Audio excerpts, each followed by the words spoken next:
चलो जी, तो नेक्स्ट आज का टॉपिक हम लोग बात कर लेते हैं एक बार। जो आज टॉपिक है, आज थोड़ा सा दिक्कत हो गई लाइट की। एक्चुअल में क्या है कि मैंने एक्स्ट्रा लाइट्स लगाई थी, तो उनसे थोड़ा सा दिक्कत हो रही, मुझे ऐसा लग रहा है। चलो कोई दिक्कत नहीं, वो सही हो जाएगी 2 मिनट में, ठीक है। चलो कोई दिक्कत नहीं है, वो सही हो जाएगा थोड़ी देर में। चलो आज स्टार्ट कर लेते हैं, हम लोग आज का टॉपिक स्टार्ट कर लेते हैं। तो आज का जो टॉपिक है वो आईपी के बारे में पढ़ेंगे डिटेल से, ठीक है। तो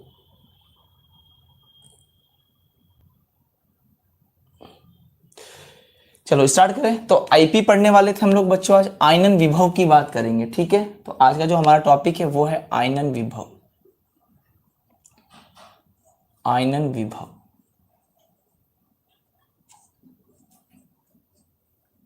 आयोनाइजेशन पोटेंशियल,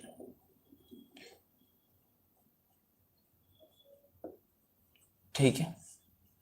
तो इस टॉपिक की बात करेंगे, इसको शॉर्ट फॉर्म में आईपी भी बोला जाता है, ठीक है। क्या बोलते हैं? आईपी भी बोलते हैं, ठीक है जी।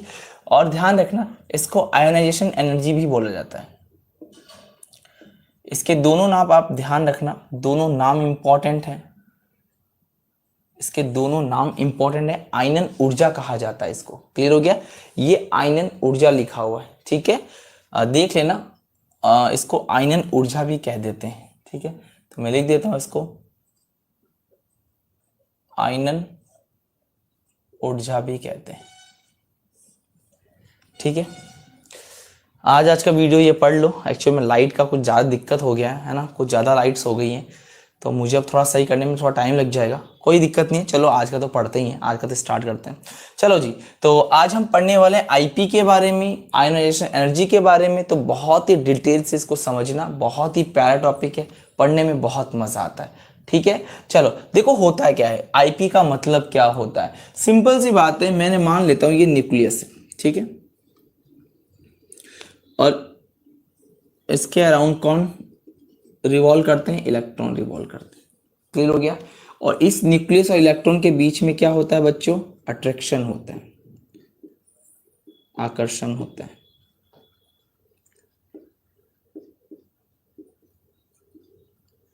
अट्रैक्शन या आकर्षण होता है, क्लियर है यहां तक?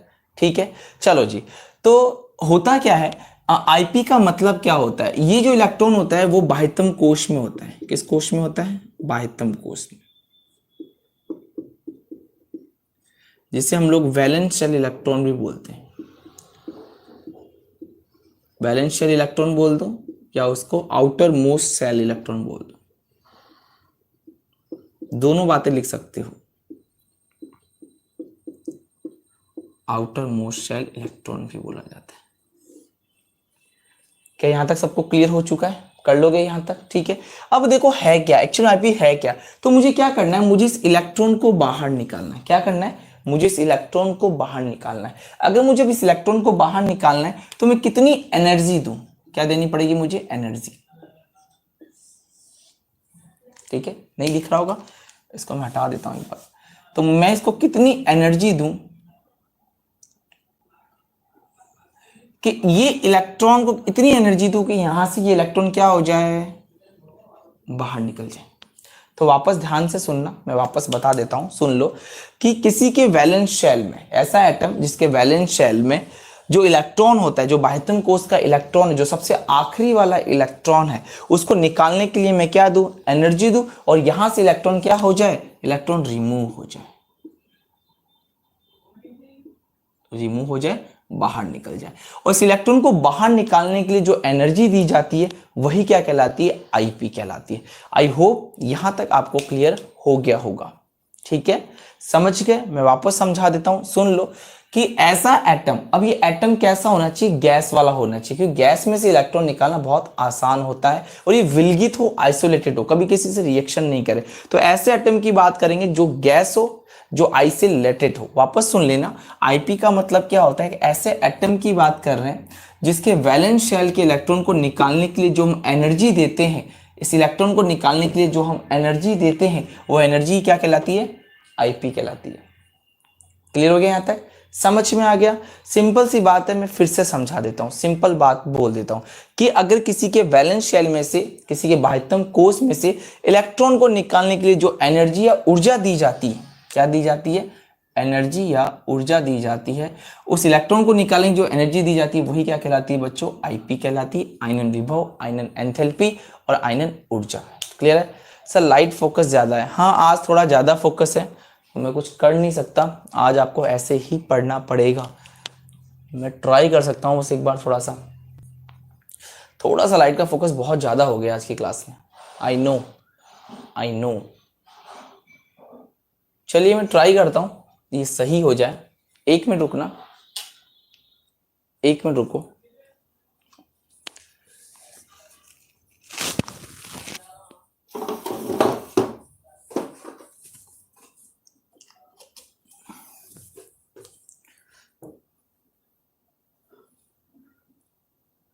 चलिए आई होप अब थोड़ा कम फोकस पड़ रहा होगा, है ना? थोड़ा सा लाइट का फोकस आज थोड़ा सा बिगड़ सा गया, पता नहीं क्यों, थोड़ा सा मामला खराब हो गया बोर्ड का। आज लाइट ज़्यादा लगा दी मैंने, है ना? कुछ नहीं, 1-2 दिन लगेगा, वो सही हो जाएगा। चलो पढ़ते हैं, इतना तो दिखाई दे रहा है कि हम पढ़ सकते हैं। ठीक है चलो, तो देखना वापस समझना। कुल मिला के क्या बोलेंगे, किसी गैस से विलगित परमाणु के बाह्यतम कोश में से इलेक्ट्रॉन को निकालने के लिए इलेक्ट्रॉन की निकालने की जो एनर्जी दी जाती है वो एनर्जी क्या कहलाती है, आईपी कहलाती है। तो ध्यान रखना, इलेक्ट्रॉन को बाहर निकालना आईपी नहीं कहलाता है। इलेक्ट्रॉन को निकालने के लिए जो आप एनर्जी यूज करते हो उसको हम क्या बोलते हैं बच्चों, आईपी बोलते हैं। यहां तक सबका क्लियर है? ठीक है चलो, इस डायग्राम को नोट करो, फिर मैं आगे बात करता हूं। ठीक है, सिंपल सी बात है, इलेक्ट्रॉन को निकालना है और निकालने के लिए क्या देनी है, एनर्जी देनी है। क्या कहलाएगी मेरी, आईपी कहलाएगी। बस बात इतनी खत्म। ठीक है चलो, 2-3 दिन और फिर ये चैप्टर खत्म। 2-3 दिन लास्ट मैं रिमूव कर देता हूं, क्योंकि यहां तक आप लोगों को समझ में चीजें आ गई होगी। ठीक है चलो, अब समझो ध्यान से, नेक्स्ट की बात कर लेते हैं कि ये जो आईपी होती है इसका मतलब क्या होता है। अभी भी सिखाया, इलेक्ट्रॉन को क्या करना है, रिमूव करना है। क्या करना है, इलेक्ट्रॉन को रिमूव करना है। और रिमूव करने के लिए क्या देंगे हम लोग, एनर्जी। क्या देंगे हम लोग, ऊर्जा। और इसी को मैं क्या बोलता हूं बच्चों, आईपी। ये बात मुझे ध्यान रखनी है। अब बात आती है किसकी आईपी कम होगी और किसकी आईपी ज्यादा होगी। अब समझना ध्यान से, ये एक पॉजिटिव वाला, बड़ा पॉजिटिव वाला एटम है और ये इलेक्ट्रॉन, ये छोटा पॉजिटिव वाला एटम है और ये इलेक्ट्रॉन। क्लियर? अब देखो दोनों इलेक्ट्रॉनों का इस न्यूक्लियस का अट्रैक्शन है, आकर्षण है। इसका भी यहां पर क्या है, अट्रैक्शन है। दोनों का क्या है, अट्रैक्शन है या आकर्षण है। अब देखा जाए तो इनमें से कौन ज्यादा मजबूती से पकड़ के रखेगा इलेक्ट्रॉन को, ये वाला रखेगा। इलेक्ट्रॉन को बहुत टाइटली बाइंड करके रखेगा। समझ में आ रही बात, बहुत टाइटली बाइंड रखेगा। इसका मतलब यहाँ पे अट्रैक्शन ज्यादा है, क्योंकि इसका जेड इफेक्टिव क्या है, ज्यादा है। कल मैंने आपको समझाया था, जिसका जेड इफेक्टिव ज्यादा होता है वो इलेक्ट्रॉनों पर अट्रैक्शन उतना ज्यादा रखता है। ये पॉजिटिव चार्ज की बात कर रहा हूं, यहां पॉजिटिव चार्ज कम है तो यहां पे जेड इफेक्टिव क्या है बच्चों, कम है। क्लियर हो गया यहां तक? ठीक है चलो, तो यहां तक आप लोगों का क्लियर हो गया होगा। वापस सुन लेना ध्यान से, ये जेड इफेक्टिव बहुत ज्यादा है तो इलेक्ट्रॉन पर अट्रैक्शन ज्यादा है। ये जेड इफेक्टिव कम है तो इलेक्ट्रॉन पर अट्रैक्शन क्या है, कम है।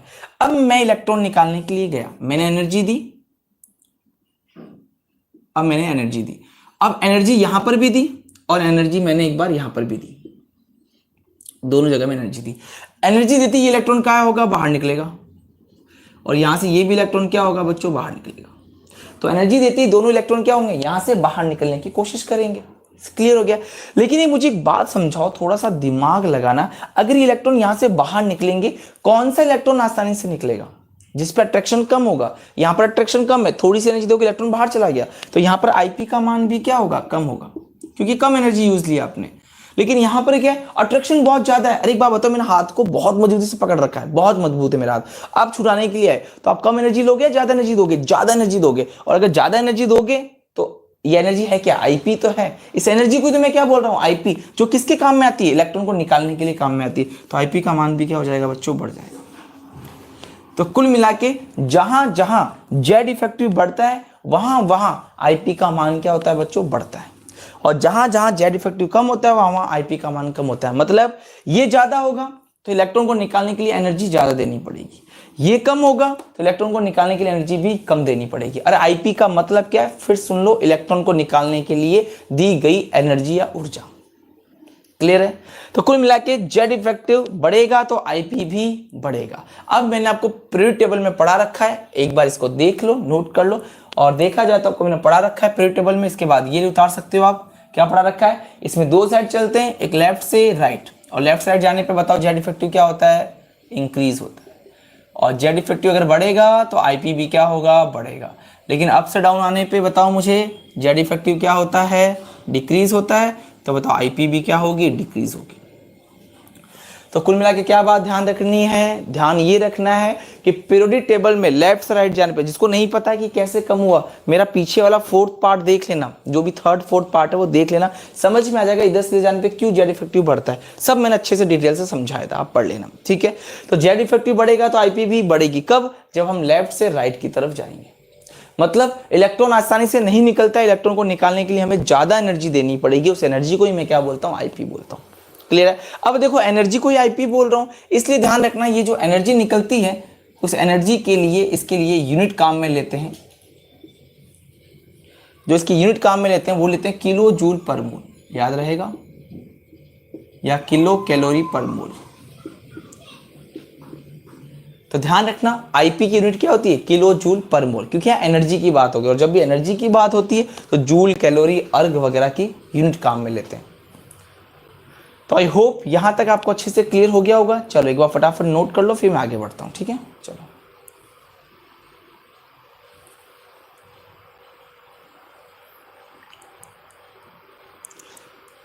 मैं चेक कर लेता हूं एक बार, आज थोड़ा वीडियो क्वालिटी बिगड़ गई, मज़ा नहीं आया।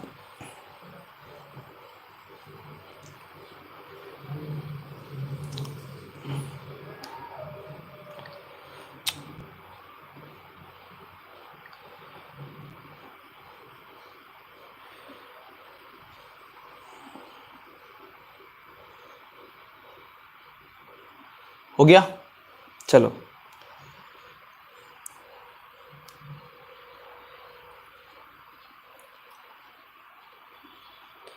चलो जी, हो गया होगा, वैसे यहाँ तक क्लियर हो गया होगा, मैं हटा देता हूँ यहाँ से। अब देखो बात ये आती है कि जब इलेक्ट्रॉन को निकाला जाता है तो आईपी कब ज़्यादा होगी, एक इलेक्ट्रॉन निकाल लिया, दो इलेक्ट्रॉन निकाल लिया, फिर तीसरा इलेक्ट्रॉन भी निकाल लिया, तो कब आईपी पे क्या फ़र्क पड़ेगा। तो देखो यहाँ पे बात करते हैं, समझना ध्यान से। मैंने एक ऐसा एक एटम ले रखा है, इसमें 5 पॉजिटिव है और 5 ही इलेक्ट्रॉन। मैंने एक ऐसा ले रखा है, 5 पॉजिटिव है और 4 इलेक्ट्रॉन, और एक मैंने ऐसा ले रखा है जिसमें 5 पॉजिटिव है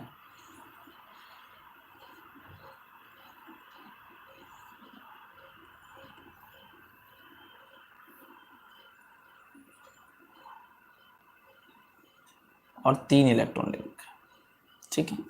थोड़ा ध्यान से समझना, ये समझाने के लिए मैं सिखा रहा हूँ सिर्फ, ठीक है, ऐसा कुछ होता नहीं है ना, लेकिन सीख लो, है ना, सीखने के लिए। देखो 5 पॉजिटिव 5 इलेक्ट्रॉन को पकड़े, यहाँ 5 पॉजिटिव 4 को पकड़े, और यहाँ 5 पॉजिटिव 3 इलेक्ट्रॉन को पकड़े हुए। क्लियर? इसको मैंने बोला है ए, क्यों बोला है, क्योंकि 5 में से 5 कितना बच गया, 0। यहाँ 5 में से 1 इलेक्ट्रॉन निकल गया, और मैंने कहा था जब इलेक्ट्रॉन निकलता है तो कौन सा चार्ज आता है, प्लस। यहाँ कितने इलेक्ट्रॉन निकल गए, 2, कितना चार्ज आएगा, 2 प्लस, क्योंकि प्लस का बढ़ गया माइनस का कम हो गया, इलेक्ट्रॉन को आप निकाल रहे हो। समझ में आ गई बात? अब इनके आईपी का कंपैरिजन करते हैं कि इनके आईपी का मान क्या होगा। तो मैं ये सबसे पहले जेड इफेक्टिव में जानता हूं, मैं जेड इफेक्टिव अगर निकाल दूंगा तो मैं किसका ऑर्डर निकाल सकता हूं, आईपी का।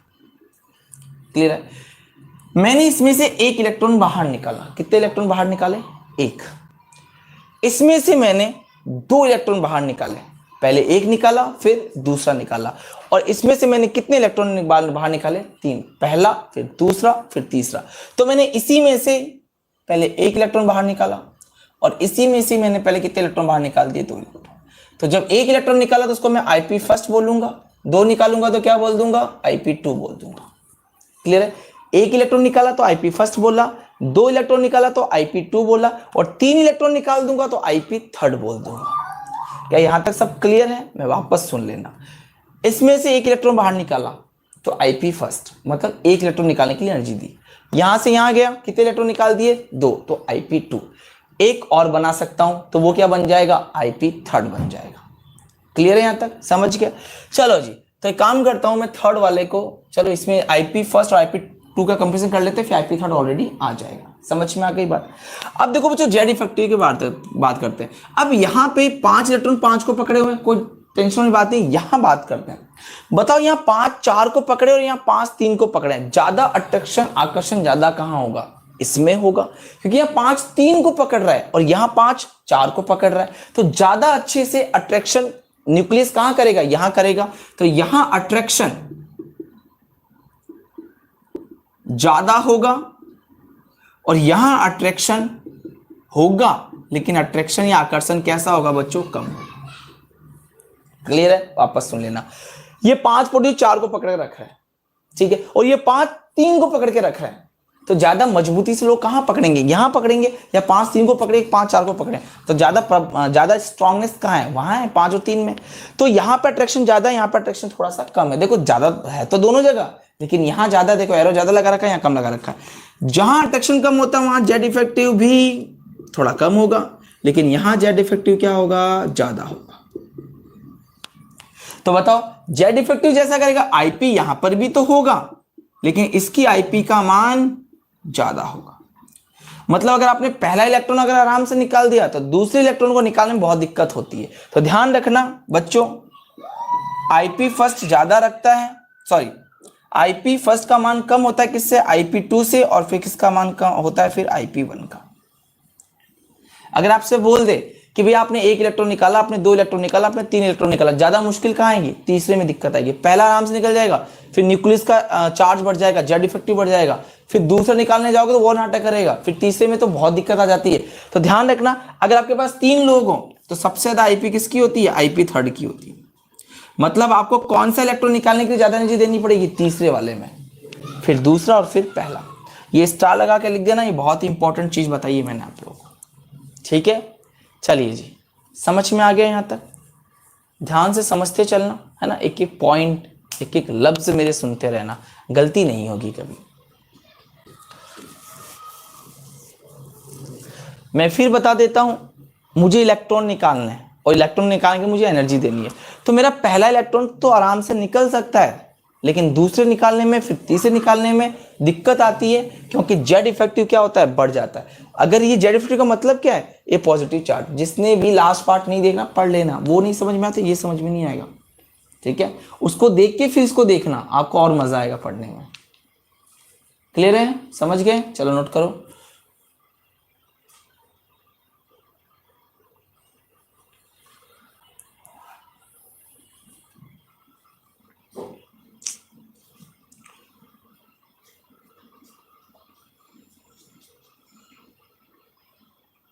ठीक है, चलो, तो आई होप आपने कर लिया होगा।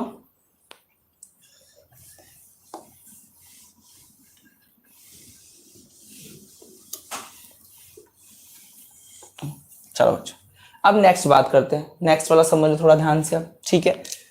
ये तो फर्स्ट था, इसका ज्यादा पॉइंट्स लगा लो। तो पहला पॉइंट ध्यान रखना आप लोग, क्या था?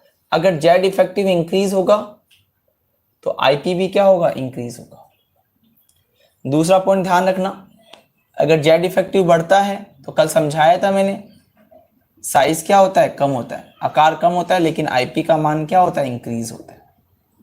ये 2 पॉइंट मेनली आप ध्यान रखना, ठीक है?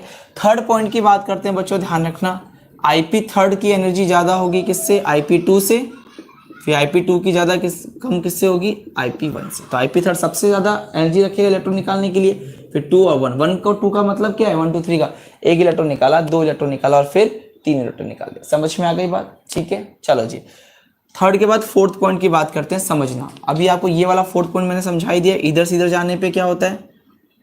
जेड इफेक्टिव बढ़ता है तो आईपी भी क्या होती है? बढ़ती है, और ऊपर से नीचे आने पे क्या होता है? जेड इफेक्टिव कम होता है तो आईपी भी क्या होती है? कम होती है। पांचवा पॉइंट, चलो भाई पांचवा पॉइंट देखो, स्थायी इलेक्ट्रॉनिक विन्यास।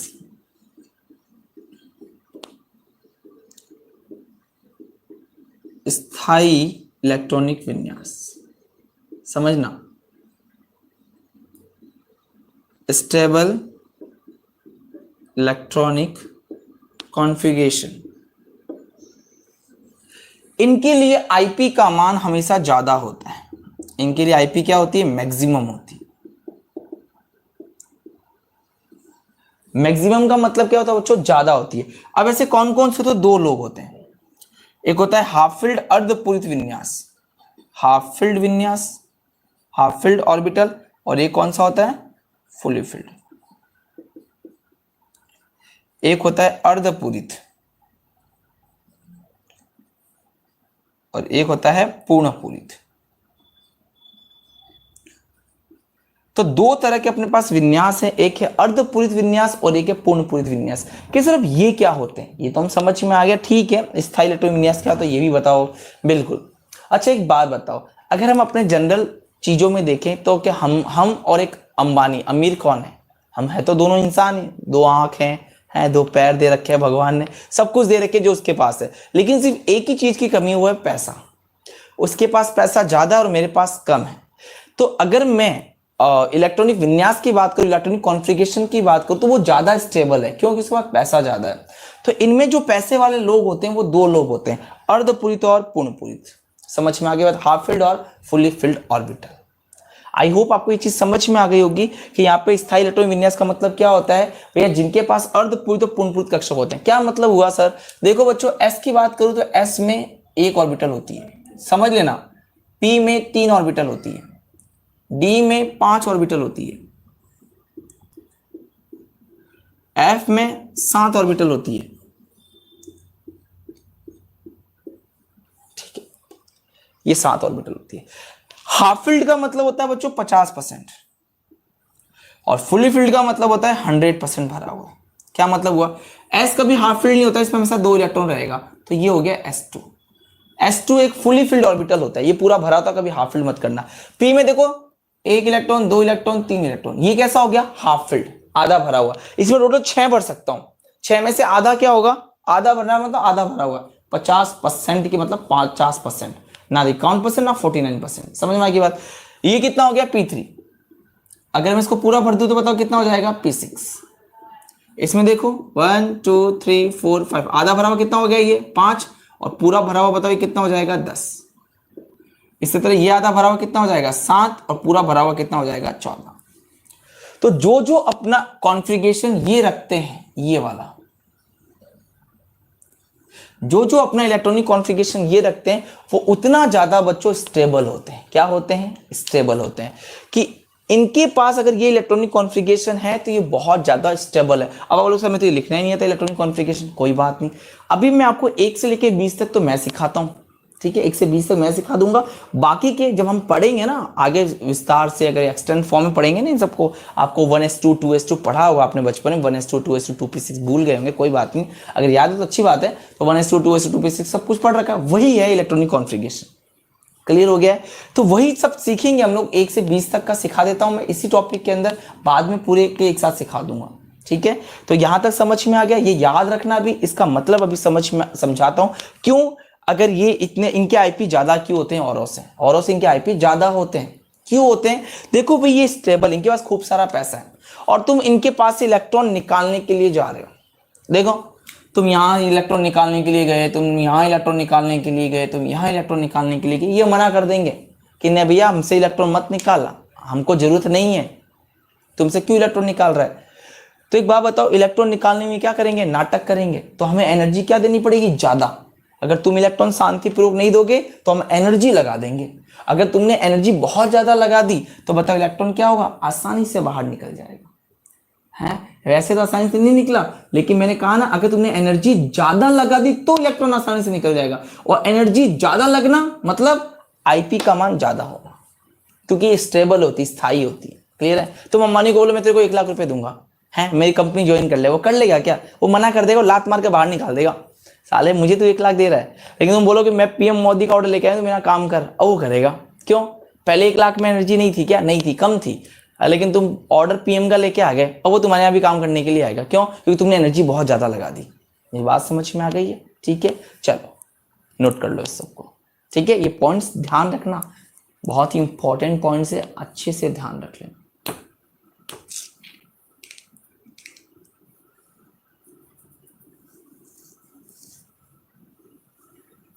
चलो नोट करो।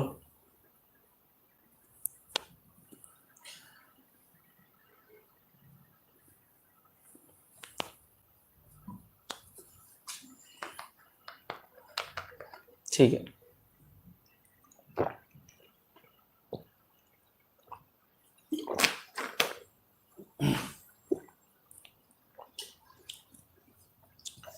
अब देखो मैं आपको कुछ इलेक्ट्रॉनिक कॉन्फ़िगरेशन लिखा देता हूं।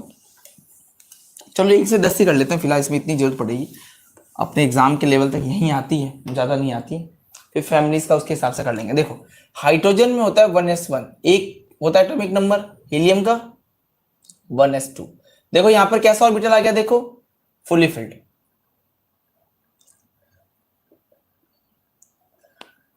पूर्ण पूरित विन्यास आ गया यहां पे इसके अंदर, तो इसके आईपी का मान क्या हो, ज्यादा होगा इसके तुलना में। ठीक है, लिथियम की बात करें 1s2 2s1। बेरिलियम की बात करें, देखो इसका भी देखो, इसके पास भी क्या आ गया, फुली फिल्ड, फुली फिल्ड आ गया। ठीक है, पूर्ण पूरित आ गया। ध्यान रखना किसके पास पूर्ण पूरित है, इनके पास है।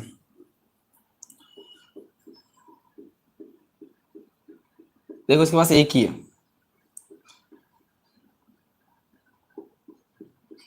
इसके पास 2 ही है।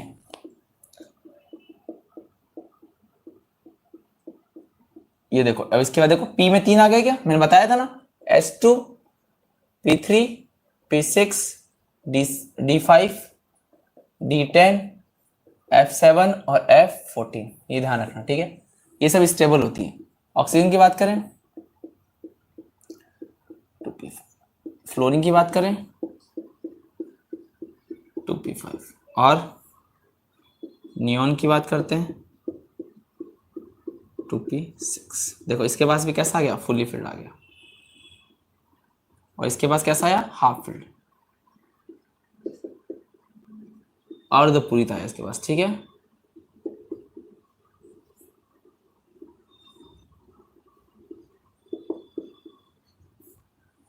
तो ध्यान रखना कौन कौन, हीलियम, बेरिलियम, उसके बाद नाइट्रोजन और इसके बाद नियॉन। इन सभी के पास या तो हाफ फील्ड है या फुली फील्ड है, तो इनकी आईपी का मान दूसरों के कंपेयर में ज्यादा होती है। क्लियर है, इसलिए क्वेश्चन पूछा गया। इसको एक बार नोट करो, फिर मैं आपको क्वेश्चन सिखाता हूं। ये यहां तक याद कर लेना। इसका नंबर देखो, नंबर याद रखना। देखो 1 नंबर, ये 2 number, 2 1 3 number, 4 number, 2 4 5 number, 6 number, 3 2 5 7 number, 8 number, 9 number, 10 number. Clear हो गया। ये 10 इलेक्ट्रॉनिक कॉन्फ़िगरेशन अभी याद रखना इस टॉपिक के लिए। ठीक है, फिर जो नाइट्रोजन साथ में होगा वो उसकी पूरी फैमिली के साथ में ये होगा।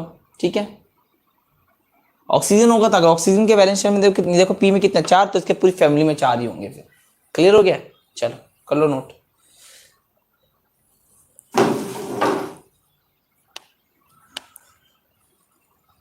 तो थोड़ा सा ध्यान रखना। ठीक है, चलो मैं हटा देता हूं, आप बाद में नोट कर लेना। आप देखो अपने से क्वेश्चन कैसा आएगा, सुनना ध्यान से। एक बात ध्यान रखना सभी लोग, पूरी पीरियोडिक टेबल में सबसे ज्यादा आईपी का मान हीलियम का होता है। किसका होता है, हीलियम का। याद करके रख लेना, पूरी आवर्त सारणी में सबसे ज्यादा आईपी का मान किसका होता है, हीलियम का होता है। लिख लेना अब, ठीक है। चलो एक क्वेश्चन सॉल्व करते हैं। क्वेश्चन आ गया ये,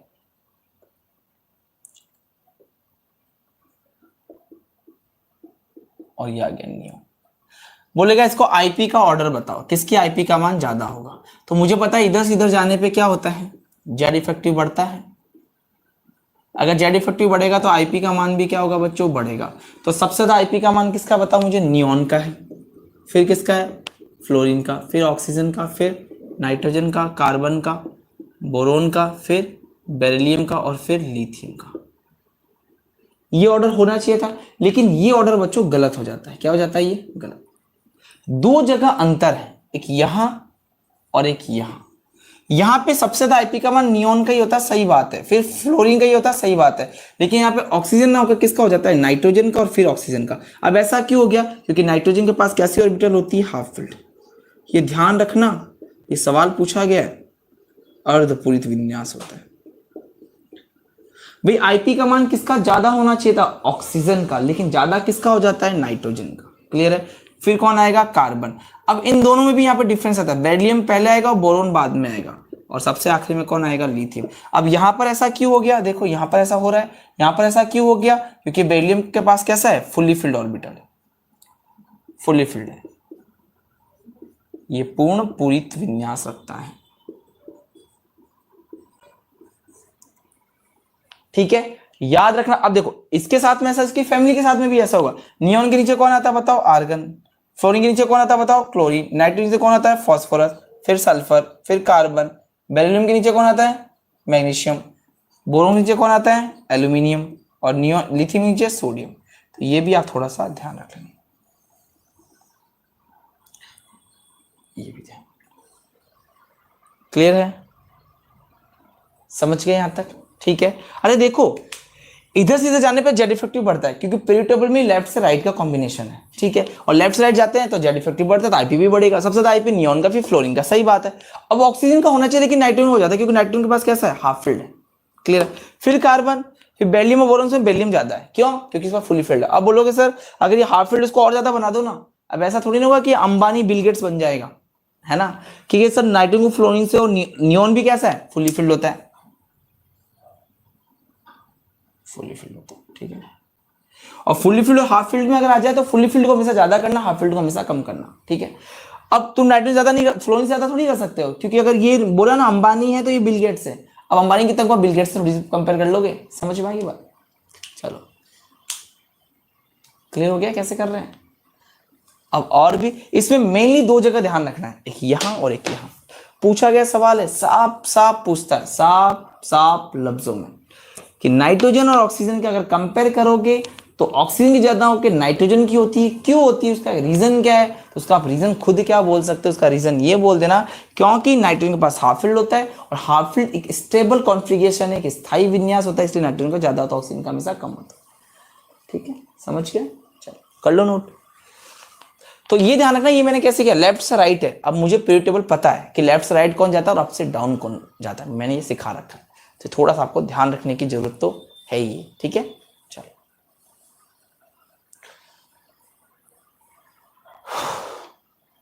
नोट कर लो, फिर आगे बात करते हैं। तो ये क्वेश्चन कर लोगे, और देखो ये कैसे लिखा है, अगर ऊपर वाले वैसे तो उनकी फैमिली के वाले भी यही क्रम होगा। तो इसको याद रखना, बस याद भी क्यों रखना है, पहली बात तो दो जगह पता होना चाहिए, ऑक्सीजन नाइट्रोजन, बेरिलियम बोरोन, बस।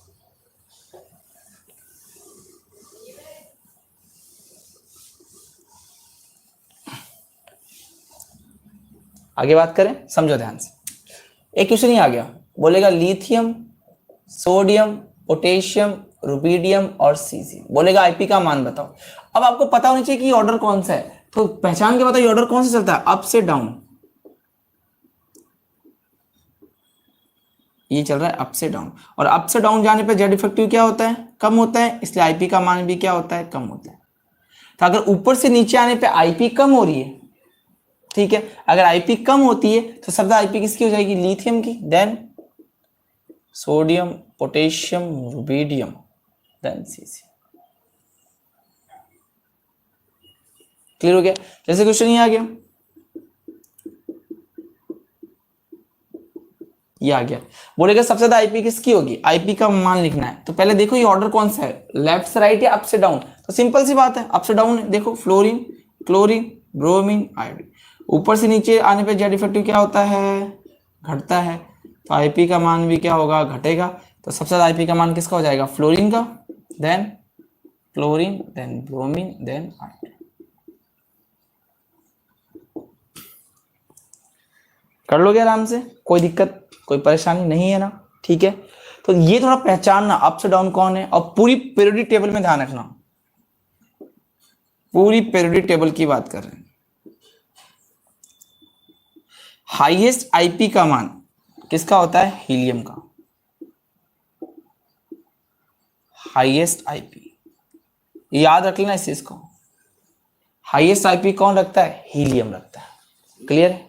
ठीक है, कल मैंने आपको रेडियस पढ़ाई थी, है ना, उसका आप यूनिट लिख लेना। त्रिज्या कल पढ़ाई थी मैंने, त्रिज्या नोट कर लेना, कल त्रिज्या और रेडियस में परमाणु आकार वगैरह पढ़ाया था ना। रेडियस, उसकी यूनिट लिख देना centimetre, metre, picometre, nanometre, angstrom, इसको क्या बोलते हैं, एंगस्ट्रॉम। ये सब त्रिज्या की यूनिट है। आज आईपी की यूनिट भी लिखा दी मैंने, क्या होती है, किलो जूल पर मोल। क्लियर हो गया, किलो कैलोरी पर मोल या किलो जूल पर मोल। क्लियर बच्चों, चलो